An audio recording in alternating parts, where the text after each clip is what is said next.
అదేంటత్తయ్య, చెత్తంతా ఈ డబ్బాలోనే వేసి ఈ డబ్బాని ఖాళీగానే ఉంచారు?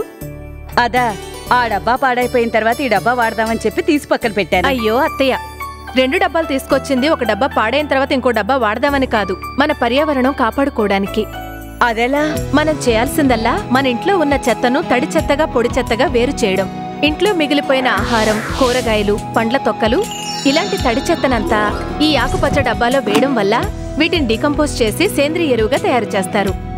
ఆ తర్వాత పగిలిన గాజు వస్తువులు, ప్లాస్టిక్ కవర్లు, ప్లాస్టిక్ డబ్బాలు వీటన్నిటినీ పొడి చెత్తగా వేరు చేసి ఈ నీలం డబ్బాలో వేయడం వల్ల వీటిని రీసైక్లింగ్ చేసి కొత్త వస్తువుల్ని తయారు చేస్తారు. ఇలా చేయడం వల్ల చెత్త మాయమవుతుంది, పరిసరాలు శుభ్రపడతాయి. అయితే ఈ రోజు నుంచి చెత్తను వేరు చేసి పరిసరాలను పరిశుభ్రంగా ఉంచుతాను.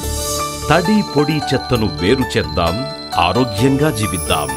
స్వచ్ఛ భారత్, స్వచ్ఛ తెలంగాణ. జారీ చేయువారు కమిషనర్, పురపాలక పరిపాలన శాఖ, తెలంగాణ ప్రభుత్వం.